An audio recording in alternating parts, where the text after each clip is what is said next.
Friends, I greet you today, not only in my own name, Bishop David L. Thomas from Victory Christian Center, but also in the name of the church that my wife and I have had the privilege of serving for 42 years. 42 years ago, this very month of June, we came to a little church in Coatesville of 46 people. I remember those 46 people were dear, dear people, but they were all Caucasian. And I had something in my heart, although I was from the country.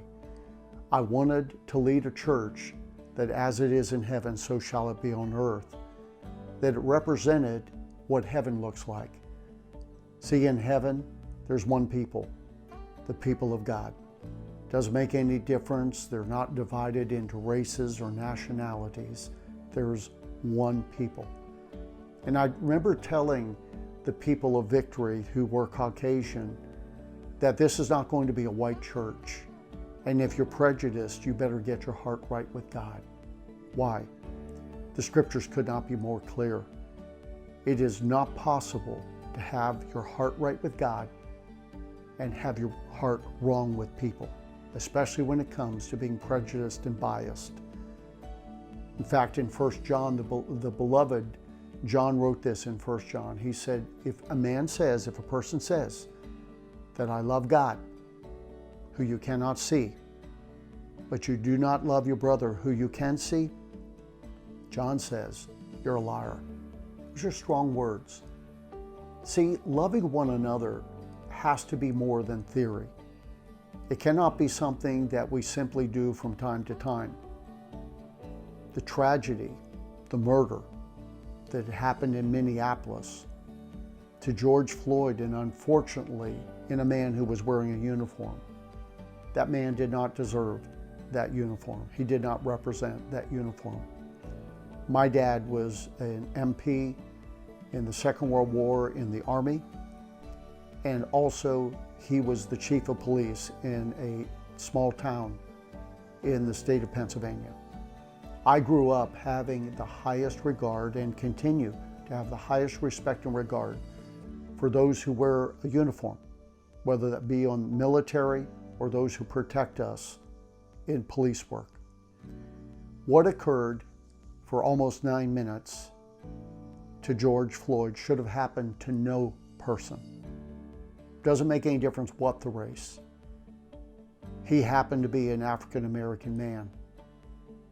And for that and the other injustices that have been done in our country, I, as a Caucasian man, apologize. So wrong. So wrong in our nation that we are still divided over race. It's a reality, and I don't believe we can ever legitimately see it change, ever see true justice come to all people until we face it. I believe it is a heart problem. I really do.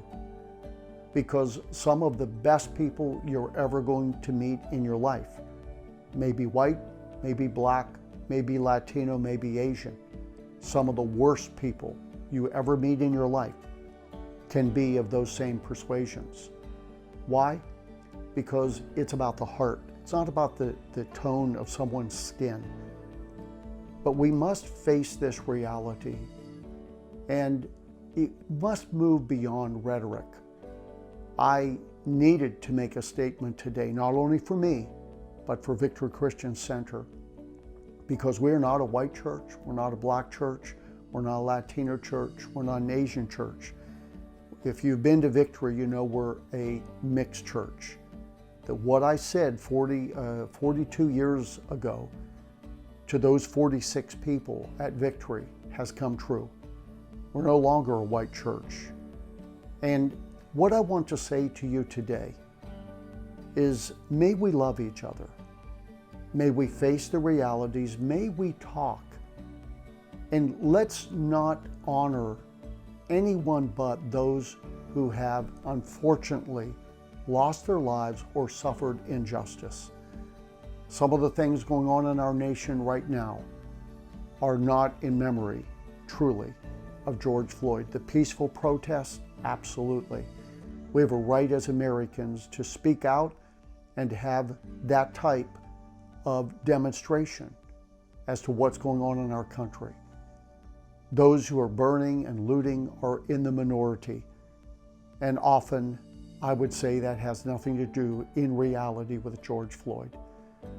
So today, my friends, I apologize as a Caucasian man to my African Americans, brothers and sisters. We need to stand together, and as people of faith, we need to kneel together. We need to face this, and it is real, and it's not going to go away. I often teach in what I call mentoring moments. I teach people you can never change what you refuse to confront. And that is true of this issue as well. Many ways I speak today in memory of not only of George Floyd and his family, but of the George Floyds of the world and of our country. May the Lord bless you and keep you, and may we be in deep prayer for our nation. Amen.